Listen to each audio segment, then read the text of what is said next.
A heartily welcome to all of you.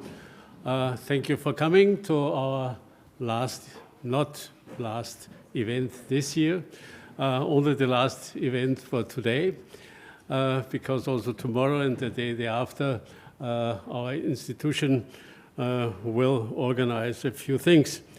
It's a great pleasure for me to welcome you all, and of course especially our keynote speaker today, Ambassador Kumaran. Heartily welcome to you, and a big hand for you for coming to this event.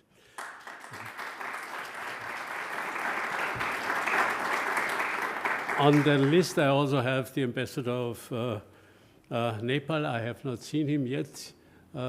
Maybe he will come later on, and it's a great pleasure also for me to welcome Christoph Meilenburg, Ambassador, and the former German Ambassador, Detlef Runge, and of course so many other people in the round. Especially I can see Hans Nissel, professor of the university, who occupied almost all his life for Indian science and scientific questions, and of course also Peter Heider from UPF, Georg Krauchenberg I have seen, and many others in the round. Great pleasure to have you here. And if you allow, I just will say a few words at the beginning. Why do we organize this event on India? And why have we invited not only the ambassador, but also 3 international specialists? 2 of them had the opportunity to come. One, Shirin, could not come because she has become sick. But we do it because we are convinced that the question of India is underestimated, not only in Austria, but in the whole of Europe, and that it is more or less our task to work on that and to try to bring better information and more information. And therefore, I do not want to make much more introduction anymore. I have prepared a few slides about the geostrategic importance of India. Before then, I want to hand over to the ambassador. And let me start maybe with the first slide, India's global role. And you can see here, this map shows the 5 potential global powers. In red color, America and China. They are already global powers. And in blue color, Europe, Russia, and India. And if we ask ourselves who has the chance to become number 3, then I have to say from our today's knowledge, it probably will not be Europe due to its political weakness, due to the fact that it is not a state, but just a union and partly unified in politics, not very much in foreign security policy. It will not be Russia due to the industrial and also the demographic weakness of the country. But it probably will be India, not next year and not in 5 years, but slowly and constantly more and more every year. Why will this happen? Due to the fact, that the more or less the global center of gravity shifted in the last 2,000 years 2 times. In former periods, it used to be in the ancient period, the Mediterranean. After the discovery of America, it became the Atlantic. And in the 21st century, it became the Indo-Pacific as center of gravity. And if you look at this red circle here, you also can see this dominant geostrategic position of India within this region.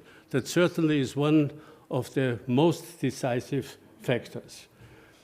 If we go further on and just look at the map, you can see, people in Europe usually think of India, big country, 10 times bigger than Germany, surrounded in the south, southeast and southwest by the Indian Sea. But it is not only a South Asian country, it also is a South Asian country, it also is a South Asian country. What I wanted to show with this part over here, because not many people are aware that the Andaman and Nicobar Islands are a very important part of Southeast Asia, just a few miles away from the Strait of Malacca, just a few miles away from Indonesia, and of course also from Thailand and from Myanmar. And insofar, the strategic situation certainly is an extraordinary one. And if you go further on and look what is important, then you can see here this long red line going from the Red Sea through the Indian Ocean to the Pacific. This is more or less the lifeline for Europe, for the Arab countries, for South Asia, for Southeast Asia, and for East Asia. This is the reason, because almost all the trade between those global regions goes over here, that of course we have this Belt and Road strategy from China, but also you can see, if you take this way and take at the same time the Pakistan corridor and the Myanmar corridor, that India is almost encircled by Chinese interests, being an immediate neighbor in the north, but also having heavy interests in the west, in the east, and in the south. And this, of course, is very important also for the future constellation. This is also the reason why India in the last years tried to establish also, or to take part at the so-called quadrilateral security dialogue together with Australia and Japan, and also America, although the relations with America used not to be very intense in former periods. And if we now look, try to look to the future, you have here more or less the population curves of China and of India. It is prognosticated by United Nations, and you can look over here, beginning with 2020, this year or last year, it was for the first time that India had a higher population than China. And the really interesting thing is, that of course India's curve still will increase, whereas China's curve will decrease. And for the end of the century, the prognosis is that India probably will have almost double the population of China. India with round about 1.5 billion, and China with round about between 700 and 800 million. And of course, this will change not only economy, but also political importance and insofar, you can say not only the geostrategic positioning of India, but also the demographic development certainly will be a very important factor. If we look at the next picture, you can see this is a GDP projection by Pricewaterhouse for the period until 2050. And you can see the red line, this is China. This is not the GDP for the exchange rate, but you only can do it for the future, of course, with purchase power projection. And you can see, that it is of course, still a certain time, but round about in the 2040s, India will cross the line even with America and become more or less one of the three giants also in economic terms, at least as far as we can predict it from nowadays. Okay? If we look to the situation now, this is a map of the BRICS.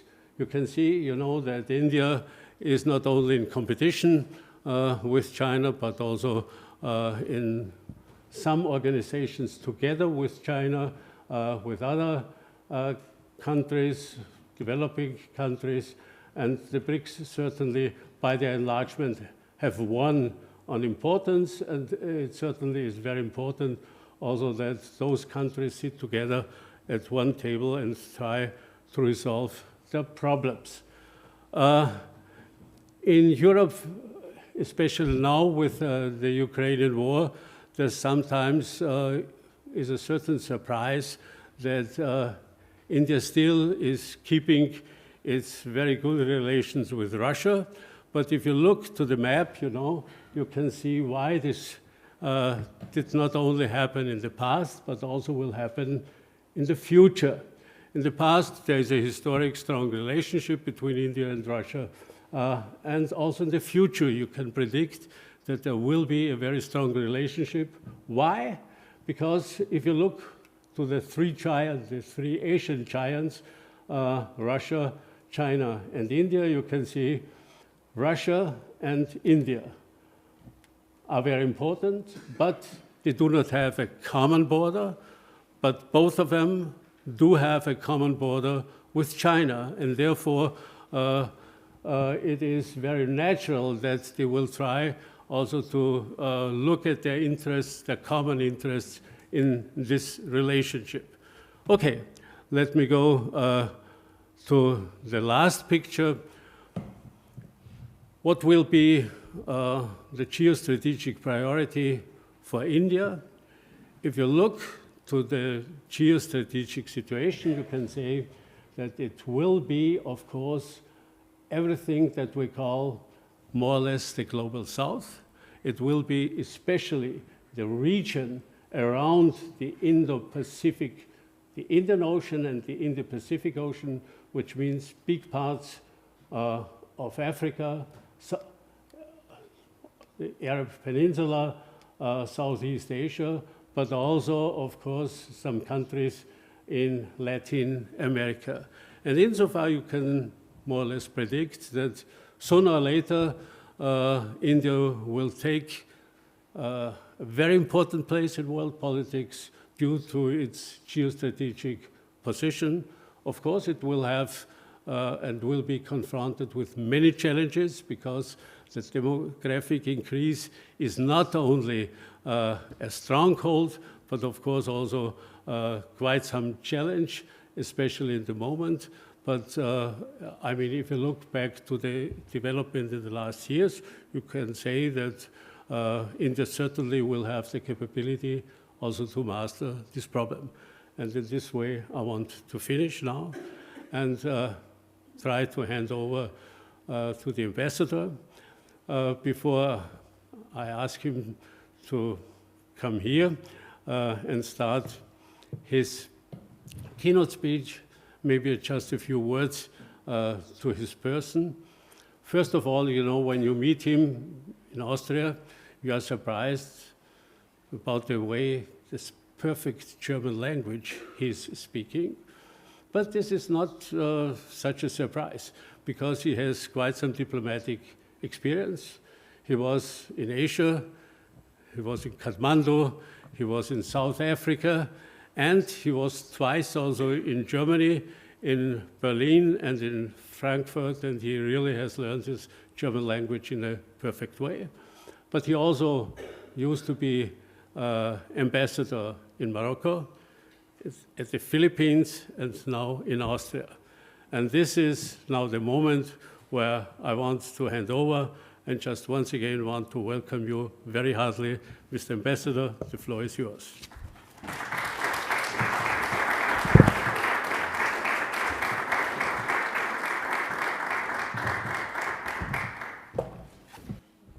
Thank you very much, Dr. Fasselabend, for that very insightful overview and your assessment of India. Thank you very much to you and to the Austrian Institute for European and Security Policy and the Diplomatic Academy for your invitation. And it's good to see all of you here today, despite a cold Vienna evening, to share some thoughts and ideas on India's global role. And I'm going to try and approach this topic in three interrelated sort of sections. Firstly, I'd like to make some general observations about India's contemporary situation. Thereafter, some general remarks about the current global scenario, and thereafter, maybe in a sense, link some of India's approaches to what is happening both within India and without. On India, as is fairly well known and was mentioned here, we are today the world's largest country in terms of population. And more importantly, I think the Indian population is a young one, with a median age of, in 2024, a median age of 28.4 years, which essentially means that more than half of India's 1.42 billion people are less than 28.4 years old. And over a quarter of Indians are actually are in the age group 0 to 14. So this is really a very young population. And equally importantly, and this needs to be said, the economic, health, and educational indicators of this population have been the best they have ever been and are getting better. India is thus not just a young country, but a more prosperous, healthy, and achievement-oriented society. Another key aspect of India is its democracy. It's not just the world's largest, but we believe that India's democracy is deeply embedded in our civilizational ethos. And as all of you would have seen, earlier this year, we had a remarkable exercise in electoral democracy, the world's largest and most complex exercise. And even the other day, I was watching some memes about the American election where they said, you know, India has 1 billion votes and they counted it in one day, and why is it still not being counted, all the votes in the US? It is a model of governmental and societal efficiency. And from the parliament in Delhi to the panchayats in the villages, we have, I would say, a very deep democratic spirit that permeates India. And this is not just in terms of the well-off citizens, but it is a democracy that works for our women, for our youth, and for sections of society that have been socially less privileged in the past. The third element which I want to highlight, which was mentioned in passing, is our economy. Today, the world's 5th largest, and hopefully by 2027, the world's 3rd largest economy. More importantly, we are growing faster than any G20 economy, consistently. And the aspiration is that we should be able to double our GDP from about $3.5 trillion today to about more than $7.5 trillion by 2031. In other words, India's average GDP growth of each year is broadly about will be about $400 billion, which is more or less in the range of what I think Austria's overall GDP is. So this is really a reflection of the scale. And in fact, the interesting thing there is that it is estimated that 20% of all global growth in the next decade will be in India. Another significant aspect of this growth engine, that is India's economy, is that it's primarily domestic demand driven. And unlike some of the other economies that have grown basically by expanding their exports, India's growth is powered by domestic demand. And that has very serious implications in terms of how we see things. And our GDP export ratio is only about 20%, including goods and services. And this, I think, is a very big differentiator. So together, these 3 Ds, as Prime Minister Modi says, democracy, demography, and demand, are a critical enabler of India's global positioning and India's own growth. And I want to add a 4th D, if I may, and that is digital. And if you see, India is really at the forefront of the global digital economy. From the software services boom of the early 2000s, today our companies have become essential partners in digital transformation worldwide. There are over 1,600 global capability centers. These are so-called because this is where most of the R&D happens, are in India. And we're not talking about simple IT anymore. We're talking about AI, machine learning, cloud computing, Internet of Things, cybersecurity, etc. And this is mirrored within India by very successful progress on digital governance, driving forward financial inclusion, speedy delivery of government services, transparency, and probity in government. And with over 100 unicorns, we have a very vibrant innovation ecosystem. And this ecosystem is linked in terms of its linkages with the larger global knowledge ecosystem. Let me now shift the frame of reference and make a few comments on the current global situation. I don't intend to brief this audience about recent developments, but let me try and draw some trend lines, if I may, just so that we can discuss more about what India is doing. The first trend line, I would say, is that broader public participation in politics, driven by the social media, has created pressures on the political leadership everywhere. This has both a positive impact, because as a democracy, greater involvement of people in the democratic and public discourse is a positive, but it also creates certain challenges that all of you are well aware of. Second, geopolitics is back. After about, I would say, 2.5, 3 decades, when we were thinking that maybe geopolitics is a thing of the past, I think serious contestation between powers is now a reality of the modern international landscape. And we are witnessing this contestation not merely in geographical terms, but also in very, very serious functional domains, like technology, or critical minerals, for example. And you can see that manifested in the Indo-Pacific, in the Middle East, and of course in Europe, which you are very aware of. Third, COVID was a serious shock to international structures.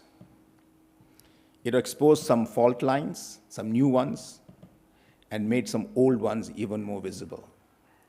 Think about how long some of the African countries had to wait to get vaccines, and you understand what I'm trying to drive at. But more profoundly, it has forced a rethink on international supply chains and how production is organized and regulated.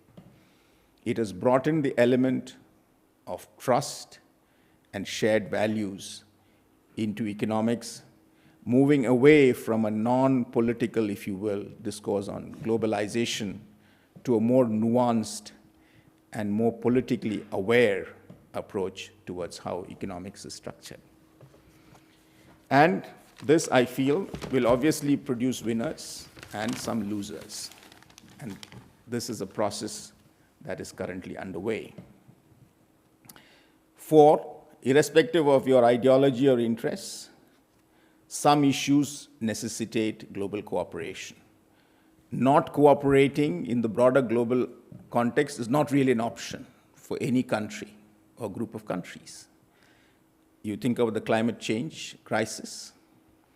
You think about the need to bring about equitable economic development, both within societies and between societies in larger global context. We need to work together as a global community. And there is no alternative but to engage with that process. And this global conversation has to operate on some ground rules. There is currently, of course, a lot of debate about what those ground rules are, should be, but the fact is that there is a broad understanding that these ground rules have to apply for this conversation to go forward. And in my personal view, these calls will grow louder, and all states, organizations, and even corporates have to show that they are adhering to these ground rules. One last point about the global situation is that fundamentals still matter. Peace, diplomacy, and dialogue are not merely slogans. They are key to making progress on all major issues of our day. Responsible behavior is central, especially for powerful countries whose actions impact everyone. Humanitarian support, relief for disasters, and other longer-term measures to build capacities and resilience across geographies will have to be prioritized, irrespective of who is having that conversation.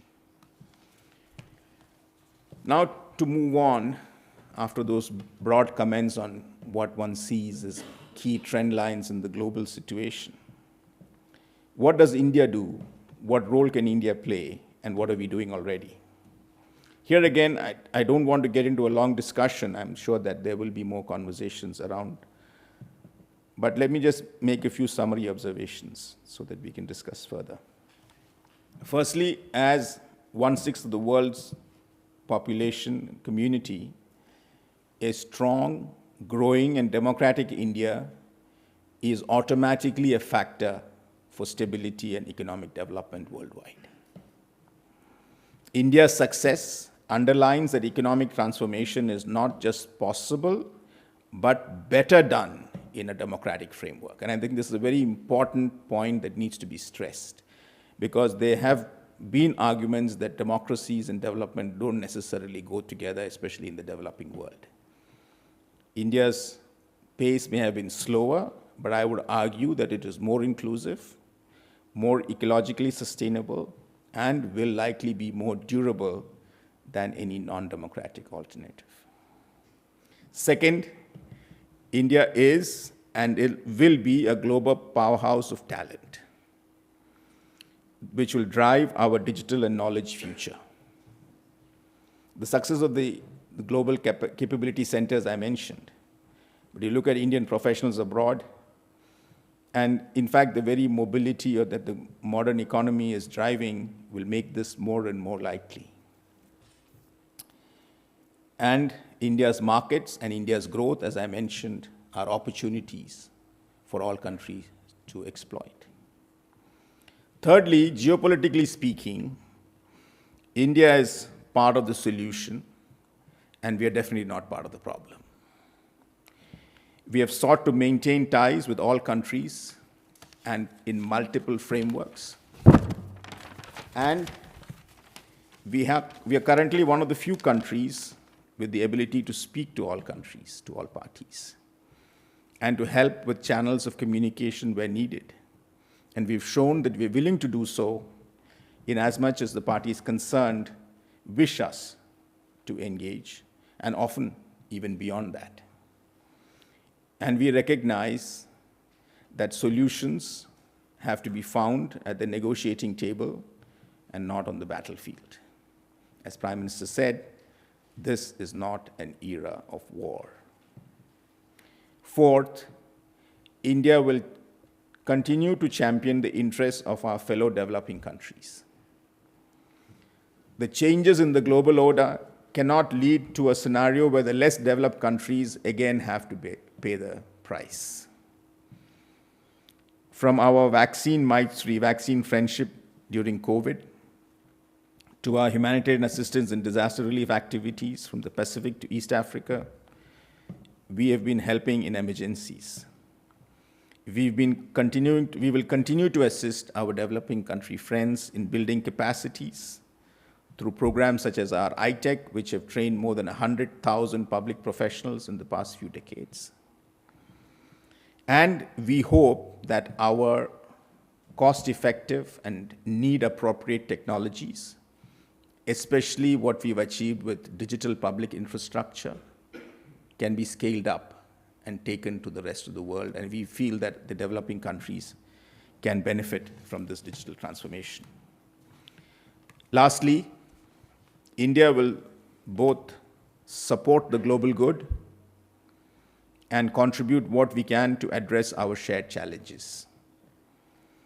Even as the world is struggling to find answers to the climate crisis, India has unveiled one of the most ambitious renewable energy programs. We have already created nearly 200,000 megawatts of renewable energy capacity, with the increase from 2022 to 2023 alone is around 14% in installed capacity.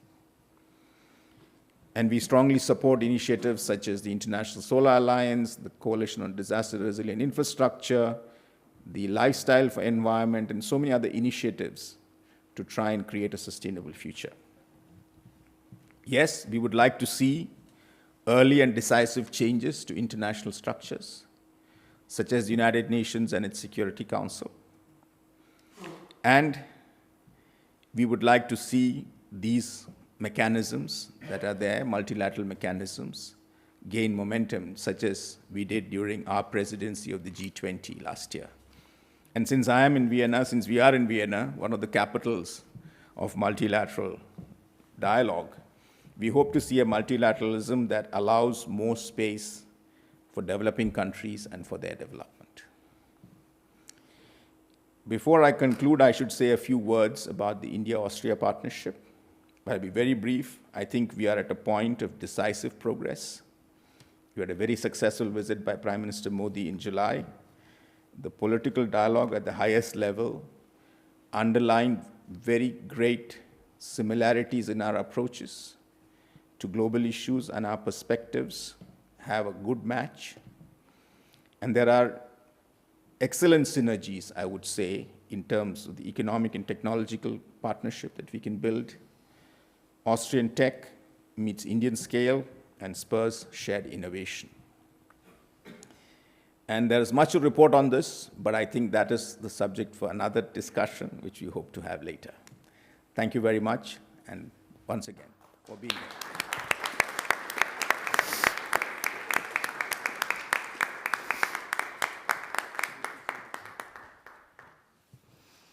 Excellencies, ladies and gentlemen, I'd also like to welcome you tonight to our discussion on India's global role in my role as the director of the Austrian Institute for European and Security Policy, and start with thanking Ambassador Kumaran for your excellent introductory remarks, for giving us a broad insight into India's foreign policy in the time of a global challenging environment.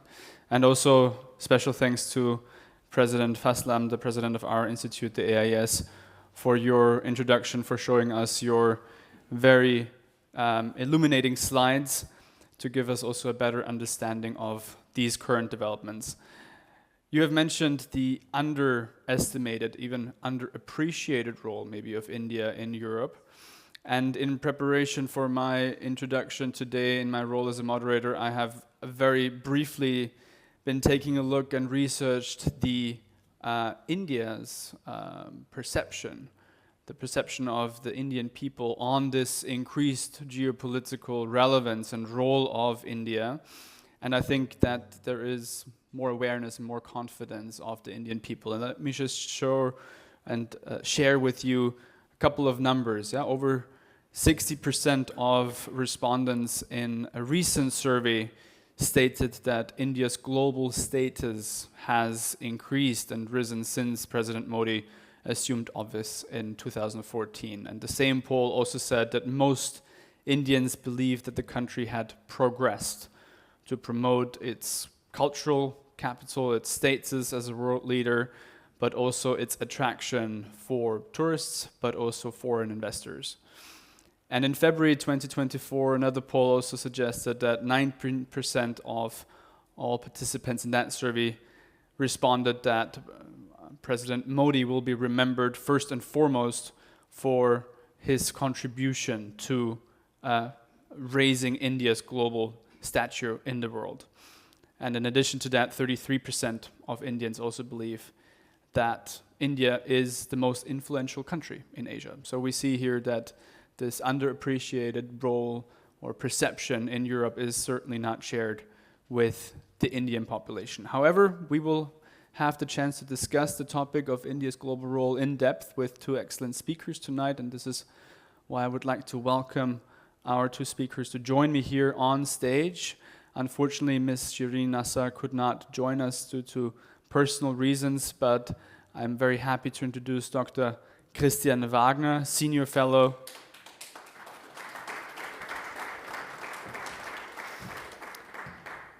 Dr. Wagner is Senior Fellow at the German Institute for International and Security Affairs.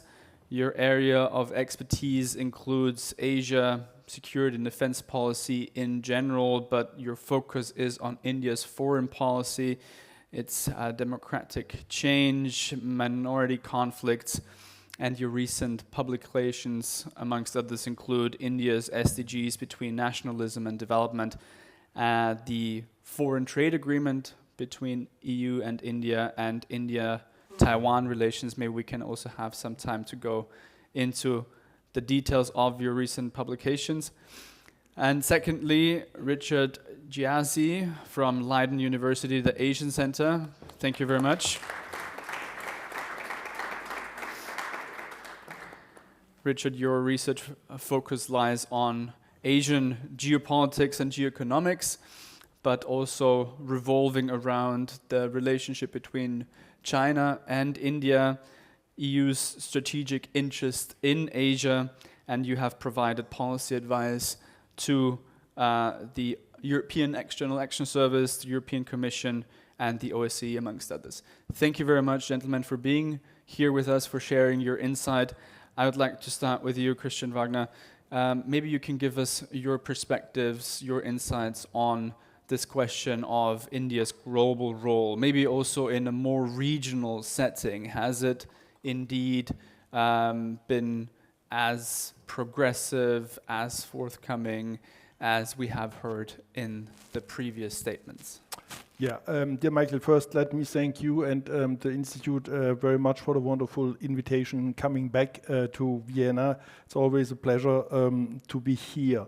When you look at India's regional or global role and you focus a little bit more on the region, it's interesting to see a certain discrepancy between a region which is the immediate neighborhood on the one hand, which is South Asia, including countries like Pakistan, Bangladesh, the immediate neighbors, and the larger region, which is, as was mentioned, the Indo-Pacific. And unfortunately for India, at the moment, in its immediate neighborhood, it's encircled what my Indian colleagues would probably call not so friendly governments. So we have seen government changes in Nepal, in Bangladesh, in Sri Lanka, where my Indian colleagues are a little bit skeptical, seeing this is really a challenge. Much has to do at the same time with China's growing relevance in the region. China has always been an important player in the region, but since the mid-2010s with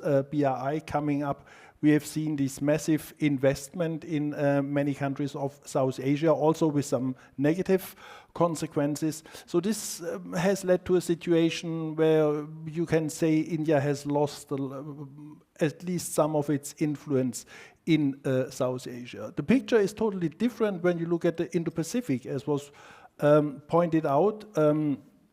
India's growing engagement in the Indo-Pacific, its growing cooperation within Quad, both on this minilateral format, but also on the bilateral relationship.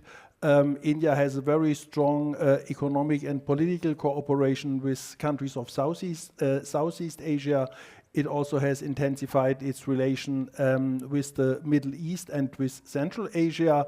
So you see a very divergent picture that within the immediate neighborhood, the situation is much more complex, much more difficult, whereas on a broader, let's say, regional focus, looking at the Indo-Pacific, ranging from east coast of Africa all the way to Japan and the South Pacific island, India has certainly gained a lot of reputation and important in recent years. Can we probably dive just a little into why you believe this is the case? Why do you see this discrepancy taking shape? Well, at the end, it all boils down to the same answer: China. On the one hand, China's growing importance within the region. All the smaller countries had problems with India, and India had problems with its smaller neighbors. All countries have a long tradition of playing the China card or some other great power. But with China now investing so heavily, this has created more challenges for India. So you can make the point that India has lost a lot of its relevance. But China is also the most decisive factor when you look at the wider Indo-Pacific region. Quad is an institution which does not have an outspoken military component, but it's quite clear that Quad is intended to act as a counterweight, as a counterbalance towards the Belt and Road Initiative and vis-à-vis China. So in that sense, the other countries in the Indo-Pacific see India as a counterbalancing force. The smaller neighboring countries also have their own kind of problems with India, so they look, of course, for China and other great powers as a counterbalance to India. So would it be too simple to say that this discrepancy is also a manifestation of the challenges and the rivalry between China and India? Yes. I mean, at the end, we have this long-standing rivalry. Situation has improved since the last SEO summit, but I think it will take a long time coming back to normal. On the other hand, the interesting point is that India is also economically dependent on China. So a lot of India's growth story also depends to a great extent on China, and there is some debate in how far the recent rapprochement was also due to the fact that many Indian companies have argued vis-à-vis their government, saying we need better relations with China if we want to keep up our economic growth. We need the economic cooperation with China, whereas, of course, you have a bilateral problem, you have a very tense situation on the border, you have an unresolved border conflict, you have a regional rivalry. So on the geopolitical, on the geo-economic side, there is a lot of rivalry, but on the bilateral relationship, there's a great dependence on China in India. Yes. Mm-hmm. Maybe we can also step in and ask you for your remarks, Richard, and your comments on several aspects that we've heard already before. Can you give us also some introductory thoughts? Sure, and thank you, Michael. Thank you to the three hosts. Wonderful to be back in Vienna, surely one of the world's great cities. And it's wonderful also to see fantastic turnout here, our audience, and surely also online. I'd like to commend the hosts, and indeed the audience as well, because I think the focus of the topic tonight is very timely, for sure, but also because I generally think that here in Europe we still lack in interest, in awareness of, and also expertise of, Christian and others exempt, as it relates to India, India's past, India's strategic culture, but also contemporary India. It's there, but I would argue not amply, and the synergies among the EU member states, I think at the moment is far too little. So an event such as this surely helps, very timely indeed. My argument tonight is that we, including here Austria in the geographic heart of Europe, should celebrate India's re-emergence, the global stage, and in a more global role. I have three arguments in mind to support that. The first is that it's mostly for moralistic and humanistic reasons. India has been said home to about 1/5 of humanity. So if 1/5 of humanity does not do well, I would argue it's quite fair to say we generally as humanity don't do well. If you take into consideration that about max a third of the world's nations mostly have the wealth of the globe, or another statistic, for instance, that 70% of women worldwide still do the laundry manually, the emergence of this 20% is absolutely critical.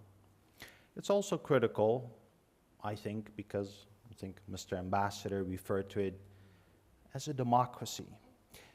The US, of course, as world's oldest continuous democracy, is probably at the moment, after what we've seen in the last few years, not the role model it used to be. India is world's largest, and indeed, it's embedded very deeply, culturally, the embracement of plurality. If democracy in a kaleidoscope of ethnicities, languages, different spiritual traditions in India does well, it is phenomenal PR and marketing for all the proponents of democracy. The other and second argument is in the interest of multipolarity. Multipolarity in Asia, multipolarity globally. We focus on Asia for now. One could argue that, well, we have multipolarity. There's ASEAN, there's Japan, Russia, if you like, China, of course, for sure, US as an offshore balancer. But within that multipolarity, some would argue, well, we have a certain dominance of bipolarity, that of China, if you will, China plus Russia to some extent, and the US and its allies. And so India, an increasingly powerful third pole, if you will, but otherwise contributing to that multipolarity, in my opinion, is a positive. Some realists might argue that the more dyads you have, so basically the more major great powers competing with each other, the greater the risk of conflict, misunderstanding, competition. Perhaps, but the alternative, hypothetically speaking, is a unipolar China-led Asia, very hypothetic, or indeed the dynamic we have now, the competition that is here to stay between China and the US, so a more bipolar nature. My third argument, and perhaps the most important one, is, we're not talking about any actor when we speak of India. We have to remember, we have to be cognizant of the fact that this is one of the world's great civilizations. I think there's no denial. We might overlook it. We might forget it here in the West. If you want to go by Huntington, one of the great five, it certainly fits. I think it fits in any categorization. It's also a civilization which millennia old that we generally associate with wisdom, and that has excelled some of the pinnacles of humankind in the arts, in the literature, and also in spiritual traditions. Of course, it's the birthplace of Hinduism, Buddhism, Jainism, Sikhism. It's the birthplace of Mahabhira, of the Buddha, of Kabir, of more recently Ramana Maharshi. India's contribution from a metaphysical, spiritual perspective is quite unparalleled. I think as a civilization, the only one that might come close actually in that regard is China. We also need to be cognizant of the fact that India, our perspectives at least here of India as a nation state that perhaps has been a little less economically developed in our recent history, was not always a fact. As a matter of fact, from the birth of Christ to around the year 1820, India and China nearly consistently were the world's two largest economic powers. Of course, India's fortune changed, not for the better, when the Brits took over. And of course, you could do the math. After those roughly 200 years, India had turned from one of the richest to indeed economically one of the poorest. And it's also quite remarkable how, despite that chapter, India seems to harbor very little resentment. I think India's re-emergence, and I guess you'll notice I like to stress the re-emergence. It's not an emergence like they haven't been here. Always been there. So that re-emergence, I think, is also very important because they're going to be bringing along, I think we're already witnessing that, new interpretations of international relations, of cooperation.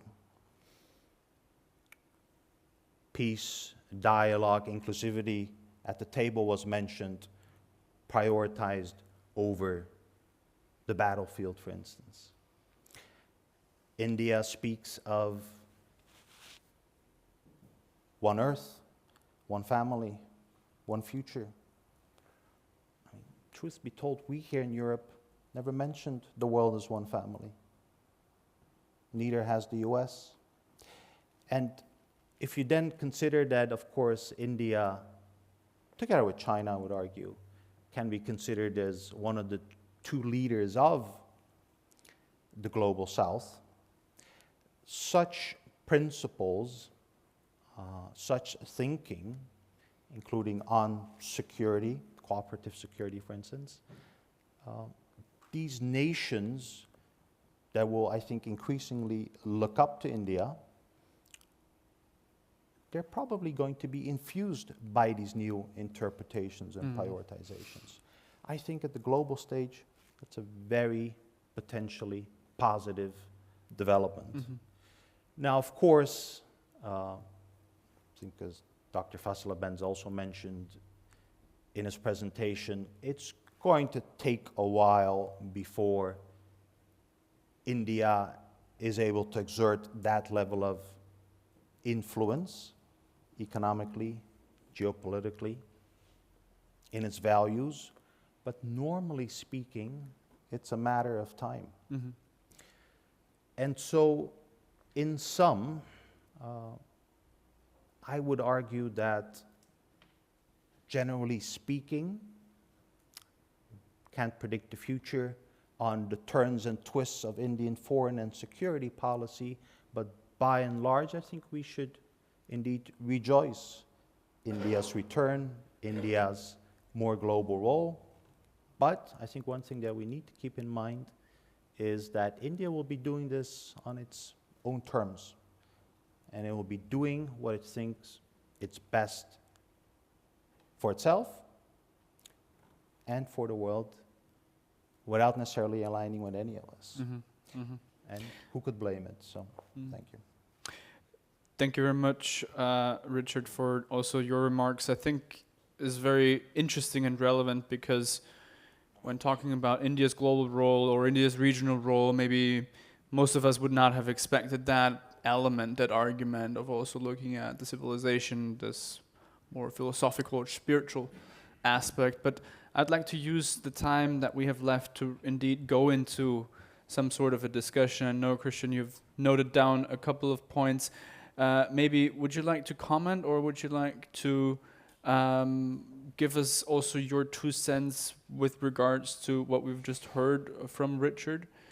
Yeah, thank you very much, and thank you very much, Richard, for your remarks. Let me somehow also, not as a sort of a counterpoint, also for the entertainment of the audience tonight. Yes, you can argue on the re-emergence of India. My standard argument is normally, when I look at India, to do expectation management. For the simple reason, when you work too long on India and the subcontinent, you have heard too many discussions too often. So this is why I'm become a little bit more cautious. And there are some figures, for instance, some of the figures we saw, India now the largest country in the world. Countries want to be on number 1 in many international statistics. That's fair. If you want to be necessarily the largest one is a very critical point. We have heard some of the points about the demographic dividend, but it also comes with huge responsibilities. So it's not clear whether the demographic dividend will really come or whether it will turn into bigger problems for the country. So this is why I think one has to look at the different facets that India represents, both on the domestic front as well as on the international front, to get a better view. And we have seen in the recent elections that one of the main reasons why Mr. Modi did not gain for the 3rd time an absolute majority for his own party, he's still in power and he still has a majority, yes, was because of the problem of unemployment. So you have high growth rates, yes, which is the good news. The not so good news is that you have many economists who argue that's the minimum growth rate the Indians needed. Normally, India should grow at a pace of 8 to 10% for at least a decade to come in order to cope with China. And that's the challenge for India in the years to come, to keep up these high growth rates, and of course to have to create an adequate number of jobs for this youth population, because only then the demographic dividend will really come. So this is why I normally make the point about expectation management. Yes, India has enormous potential, that's not the point, but I think the government also has to do a lot of domestic reforms. Yes, the figures or the challenges are well known, in order to make this potential then really work, and also to make it work on the global level. We should not forget, India is, of course, the fastest growing G20 country, yes. At the same time, it's also, unfortunately, the poorest among the G20 members. So, and when you look at per capita income, India is a lower middle income country, which shows you that if you want to play a bigger role on the global stage, you have to invest more. So the economic development will be the biggest challenge, because only if India will be able to catch up with China, and that's an enormous challenge, then you can really, or then we can really argue that India will be able to play the role that the decision makers of the country have always aspired for their own country. Thank you. Of course, it's very difficult always to make predictions on the future, and we all don't have, of course, a perfectly working crystal ball, but maybe you can just tell us a couple of factors, a couple of indicators that you personally would see as key elements to look at to answer the question whether or not India is indeed able to seize this potential? What are the key indicators that you are observing? I have 3. Jobs, jobs, jobs. That's the 3 most important key indicators. If the Indian government or if the Indian society and state is not able to really set up or to really create these jobs, then you run into a problem. At the moment, for instance, one of the biggest challenges is the lag in manufacturing jobs. India mostly has its jobs in the service sector, and you have a huge debate now coming up. Will it be possible to have this rise of India only with the service sector? We have no historical experience so far that this is going to work, but that's not necessarily the problem, because it could also work in the case of India. We don't know. But it seems to be better on the safe side to have more jobs in the manufacturing sector. And if that's not going to happen, then it will become much, much more difficult. Richard, do you agree with that? Is it jobs, jobs, jobs? Is there something else that you personally look at as an indicator? I fully agree with Christian. Of course, the ecology of jobs revolves around health facilities, education, of course. So it is quite an ecology, a wide and deep ecology that India needs to work on hard. For sure, India is not there yet, but neither is China, by the way. India in particular, I think, has quite a long way to go, even if it's just for the sheer size of its population. Of course, considering the size of that population, for a very long time, per capita, it will remain the lowest numerically among the G20 or among the lowest, but it, of course, also applies to China. But by and large, the structural trends, I would argue, for now, are positive. The fact that it is world's 5th largest economy, projected to be the 3rd largest in about 4 years or so, or shortly after.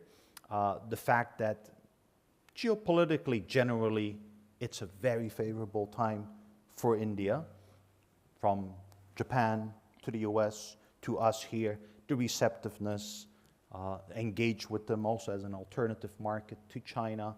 I think the synergy of factors, all very positive.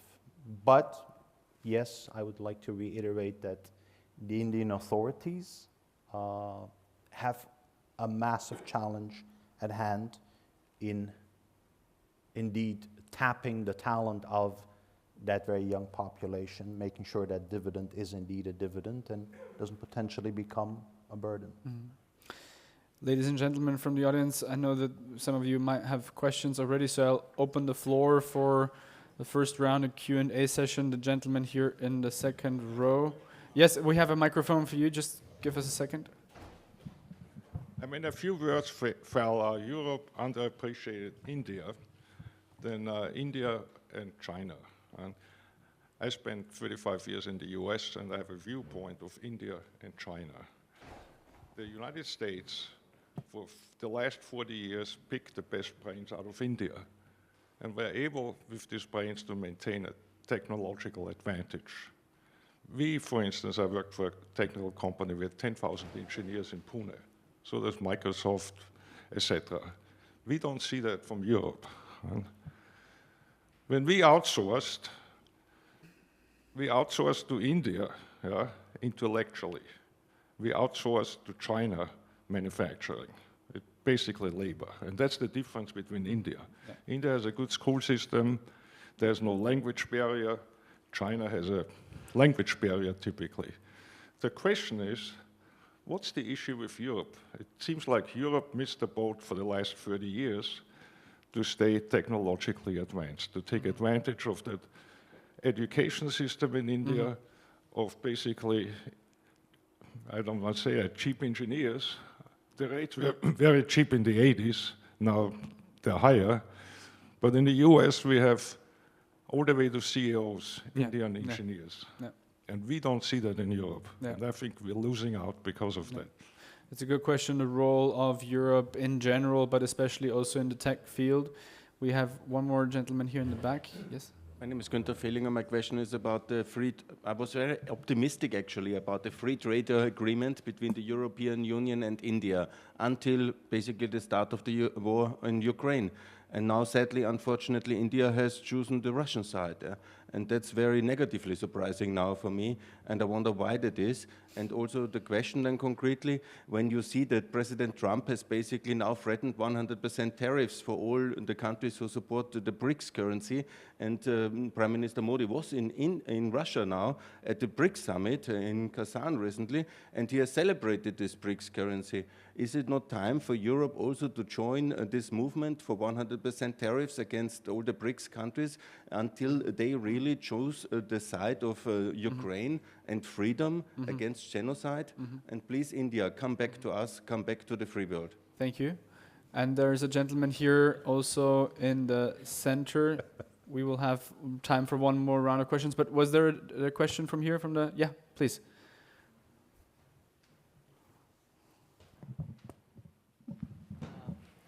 Hello, my name is Almar Suleymanov. I'm a graduate student of the Diplomatic Academy, and the problem and issue I would like to raise is the issue of brain drain and the brand of the country.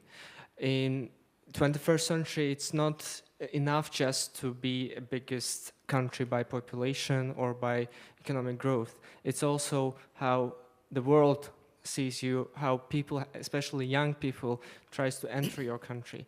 And what we see, the brightest brains of India, Indian communities, they have successfully established businesses that are working in favor of the United States, Canada, Australia, and other countries. And my question in this regard is there any potential of not only Indians remaining, the best Indian minds remaining in India and working for India, but also people from, let's say, Europe, United States, Canada, Australia to move to India to work in their favor as well, because that's I guess the focal point in this question as well. Thank you. Thank you so much. Let's answer these questions first, and then we'll have a second round of questions. Christian, I'd like to start probably also with you, because as I mentioned in my brief introduction, you have researched the FTA between EU and India. Can we pick your brain on your takes? Thank you very much for the questions and comments. The first one on the role of EU. Yeah, the tech industry. Yeah, the tech industry. There are also a lot of German companies who are heavily investing in India, especially in the field of tech. So I think we have, maybe the Europeans have been a little bit late, but when you look at big German and other European tech companies, I think you can go to Bangalore and you would find a lot of them there. On the FTA, the point is not so much that India has joined the Russian camp now and will abandon Europe. That's not the point. Europe is important for India's modernization. India needs Europe in the economic realm. We also need India on the, especially in Germany. Just a couple of months ago, German government has signed a mobility and migration agreement with India, so we are going to recruit more Indian skilled labor for the German labor market. So I think it's not the point that India somehow did a trade-off between Russia and the EU. That's not the point. These are two different camps. Of course, Prime Minister Modi so far has spoken for a peaceful settlement of the conflict in Ukraine. He has not criticized the Russian aggression against Ukraine so far. So in that sense, I think there is still a lot of scope for the EU-India free trade agreement. Now we had elections in the EU, we had elections in India. I think negotiations are going to be restarted.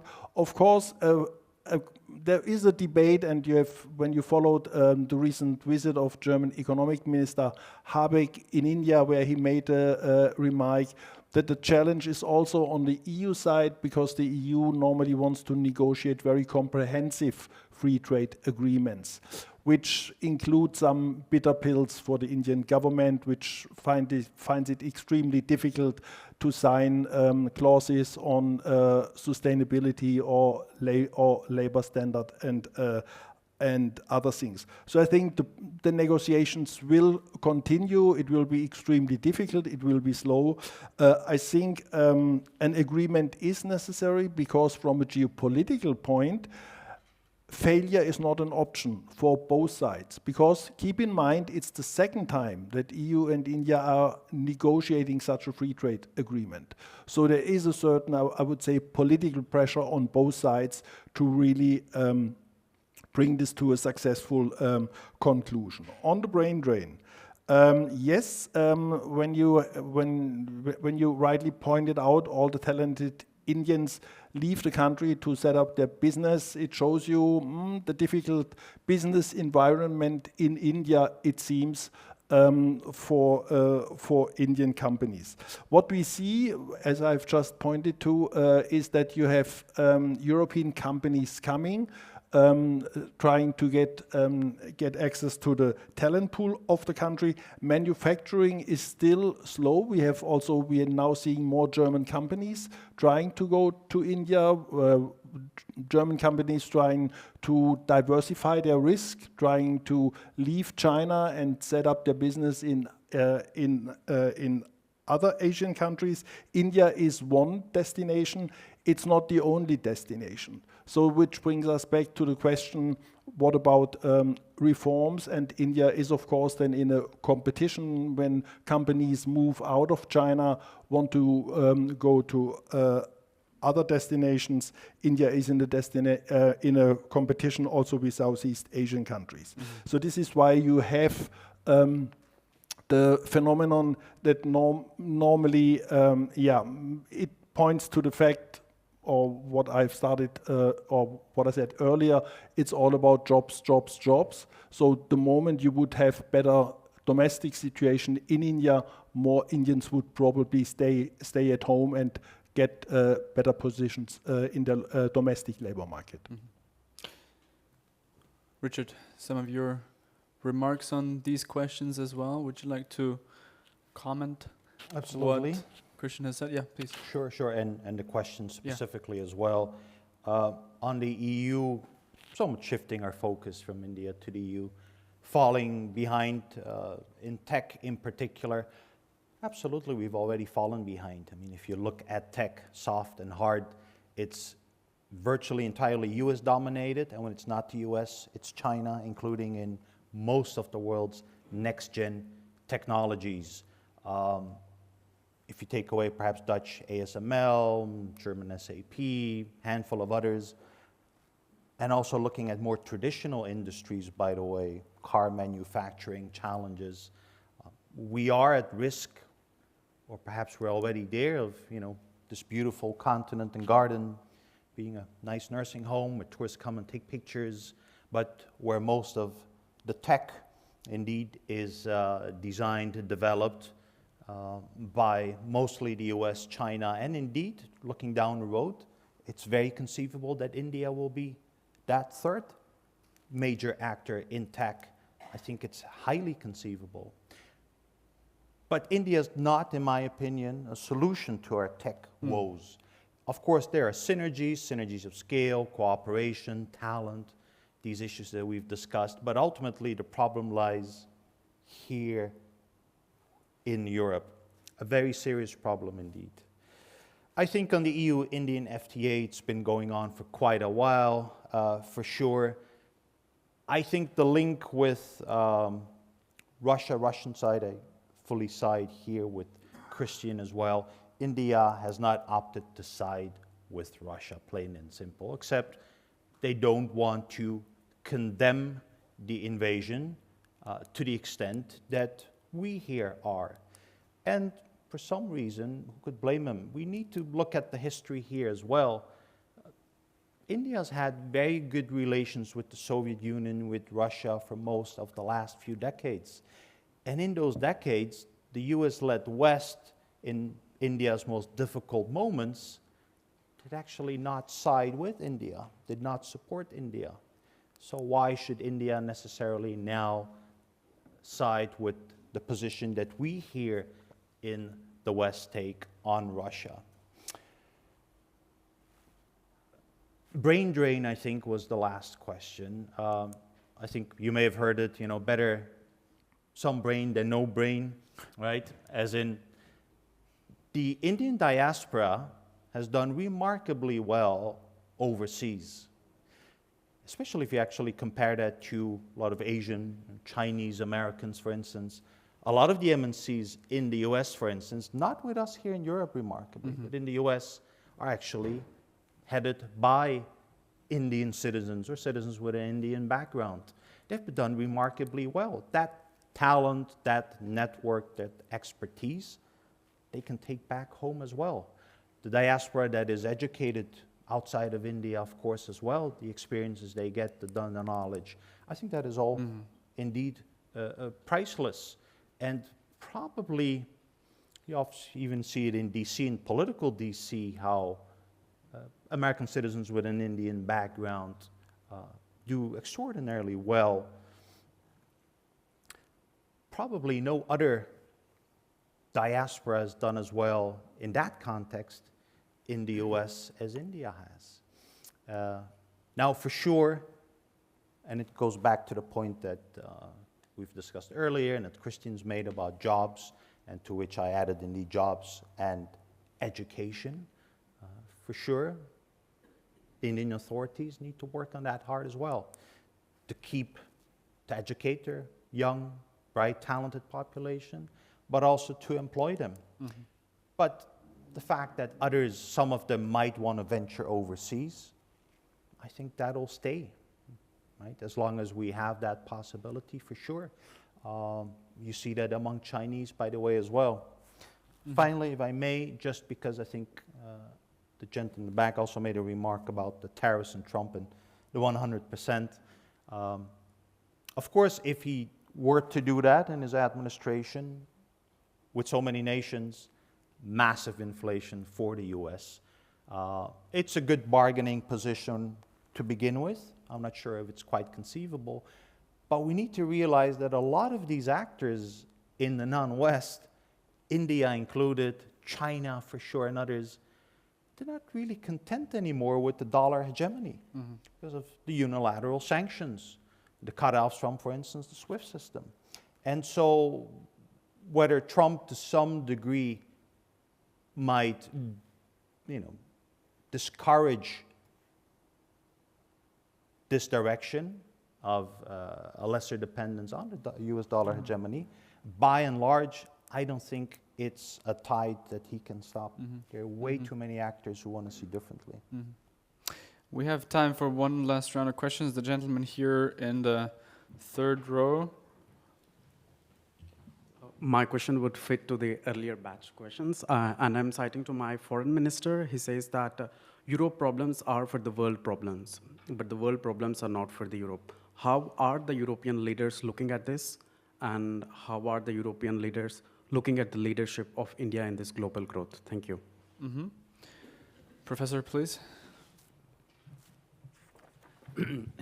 One comment and one question. Jobs, jobs, jobs. Yes, demography is bright for India, but it's a window of opportunity. In reality, it means 1 million jobs per month, to create 1 million jobs per month. How is that possible?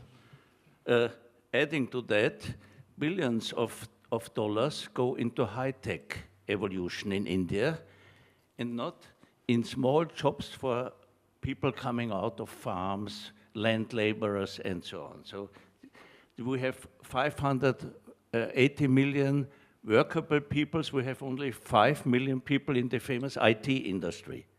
This is my comment. And the question is, the never-ending story, India-China. I call it the cold peace. for many reasons. What is India going to do against the Silk Road advancements of China all over the world? And how will India be able to get a permanent seat in the United Nations as long as the Chinese are fighting totally against it? And Mr. Krauchenberg? Thank you very much indeed. Krauchenberg Institute of the Danube Region, Central Europe. As BRICS was mentioned, we all know that the driving forces of BRICS are China and Russia, and they are cooperating very closely. So I just wonder if India should put all its eggs in one basket, the BRICS basket. Another thing is when you're traveling in India, which is fascinating, absolutely, but there is certainly a problem of infrastructure, as everybody knows, not only in the cities but also countryside. How could you get better in this, because it requires enormous amount of money. And the regional policy, there are challenges. I mean, China was mentioned, thinking at the Maldives, for instance, even in the neighborhood, immediate neighborhood of India, there is a Chinese challenge also in the political field. Thank you. And if I may, I'll just add one last question. Because Russia has been mentioned a couple of times. I think it has been already confirmed that in the beginning of 2025, President Putin will be visiting India for the first time since the Russia-Ukraine war started in 2022. Can you probably also briefly comment on your expectations of this visit and what you believe might come out of it? Richard, would you like to start this time? Sure, Michael, thank you. I think the gentleman who referred to, I think Minister for Foreign Affairs Jaishankar, was it Davos, was it elsewhere, where he indeed said Europe's problems are not necessarily anymore the world's problems, correct? I think he's right. I think we here, of course, we here in Europe in particular have been in a very privileged position since 1492, and especially in the last 2.5 centuries. But that very Eurocentric view and era, whether we like it or not, for better or worse, wherever you stand, the reality is the centrism of that is over. Sitting on top of that pyramid is over, and increasingly we need to be sharing it. And increasingly indeed, if we're not careful, and referring back to the question about technology and our position in that, if we're not careful, we're going to have to probably take a few steps down. It's not something I favor at all, but it's not an unrealistic scenario. So I think when the remark was made by Dr. Jaishankar, it was very accurate, and I think even the audience there and the moderator, they were taken aback because it was very frank. It was perhaps a bit of a wake-up call, not bad in that sense. I think Hans, 1 million jobs per month that need to be created.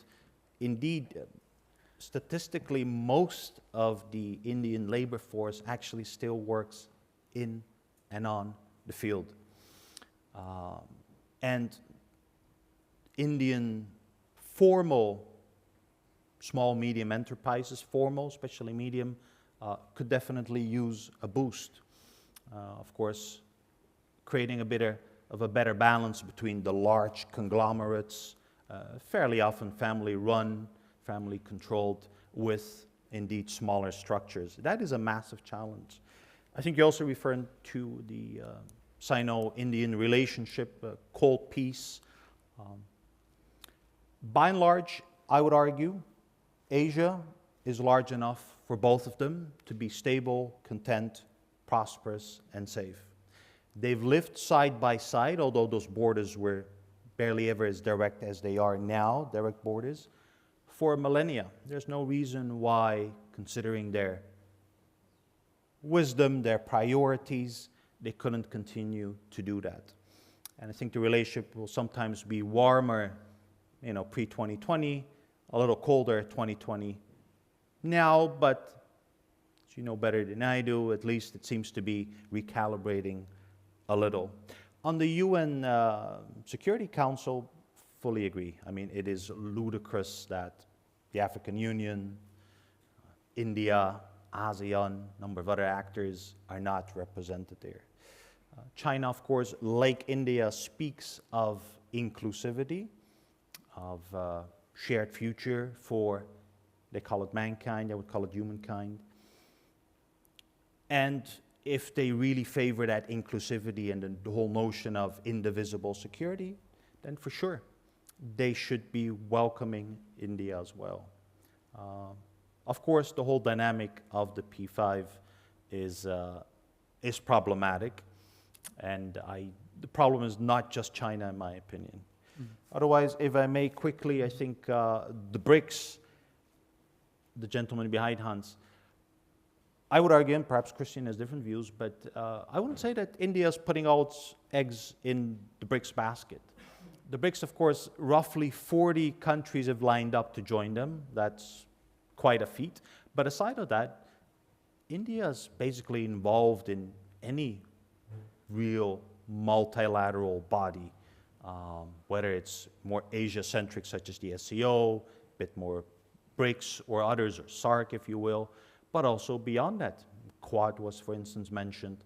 So from my perspective, they're actually branching out, AIB, in a lot of organizations, wanting to be in rather than out, seeing the agenda, partaking, perhaps even reflect on the agenda, shape the agenda, but not necessarily restricted to the BRICS, in my opinion. Infrastructure, infrastructure, infrastructure. Perhaps when Christian said jobs, jobs, jobs, I should have responded with infrastructure, infrastructure, infrastructure. That is the bedrock of development. Any nation that has successfully developed, including Austria, there's no exception in the world, has invested massively in infrastructure. And if I could fault anything, and with the current administration, it's a lack of focus on more infrastructure. I think Mr. Ambassador mentioned a few stats indeed, including power generation, renewable, etc. But in my opinion, much more needs to be done for sure. And I hope they'll take notice. I keep it at that. And Christian, some yes, final remarks from your side, answering most of the questions. Thank you very much, Richard. Infrastructure, infrastructure, infrastructure is also the latest buzzword in Germany, as you may know. So we are also in this group. Professor Niesel made the point: what is India doing on China and India relations, the Cold Peace, and how is India reacting to China's Belt and Road Initiative? India has started to cooperate with other major powers, with the United States, for instance. To increase connectivity in South Asia. India is also promoting its own kind of connectivity projects, the International North-South Transport Corridor, together with Iran and Russia. Also a new initiative, the IMEC project, which is India, the Middle East, and Europe. Also, and you have also some maybe not so successful projects like the Asia-Africa Growth Corridor. So the Indians at least try to develop their own strategies, whether it's in cooperation with other great powers or on a multilateral level. To improve in infrastructure brings us back to the question how, and that's of course with foreign direct investment, and this of course then brings us back to the debate in how far is India really opening up its economy. This is, or being not so open, and of course that's part of the struggle you can say you have within the Indian business community. The final point on Mr. Putin visiting India, I think it will also be an interesting test case for India-US relations. Mm-hmm. Because in January we will also see President Trump taking over. I think it's important to keep in mind that India, or we have a debate in especially Western circles, in how far India can, as it was mentioned before by one gentleman, will switch side following the Western camp. I think India is not likely to do this. It's the same, or it's very similar to BRICS. India is not putting all its eggs in one basket. It's a long continuity in Indian foreign policy to have as many eggs in as many baskets as possible. And for India, what is important is not only to have a multipolar world, it's also important to have a multipolar Asia. And what is a multipolar Asia? A multipolar Asia consists at least of 3 countries. One, of course, is India. Who else? Second is China. And who's the third one? And the third one is not Japan, it's not South Korea, and it's not Indonesia, it's Russia. So for the Indian perspective, having Russia in the game is always a very important task. And this makes it extremely difficult. And I think we have some, I would say, misperception here in Western circles, because we think we can bring India on our side, where I would say that's not in the rationale of the Indian government. Because they need a multipolar Asia, because when it's not a multipolar Asia, it's a unipolar Asia. And a unipolar Asia is China, China, China. And that's certainly not in the interest of any Indian government. So in that sense, I think it will be again a tightrope walk for the Indian government, because the visit will bring new projects, and it will be interesting to see what kind of projects and how far will these projects be seen to support Russian war efforts in Ukraine or not. But I think cooperation between India and Russia will continue, and that's also one rationale of any Indian government. Thank you. Thank you very much. I think that one of the key elements, the takeaways for me personally, also coming from the think tank perspective, is that we can certainly agree we need more expertise, knowledge, awareness on India. This is certainly something that we will also, as the AIES, contribute to. I would like to thank both of you for your excellent input, for your remarks, for also challenging us here in this discussion tonight, especially also to the audience for being with us, to the Embassy of India here in Austria, also for co-hosting and co-organizing this event, which was for 2024 the last event that the Austrian Institute for European and Security Policy will host here at the Diplomatic Academy. We have one more event, as Dr. Fasselabend has mentioned, this week at the America House on Disinformation on Thursday. And then we'll be back here at the Diplomatic Academy on the 20th of January, when we will be talking about Trump 2.0 and NATO versus EU security and what the impact of the US will be. So please already save the 20th of January in your calendars. And I would like to also invite you for a small reception, a glass of wine in the room next door, to also have a continued discussion amongst each other, but also with our speakers. Thank you very much. Thank you. Thank you.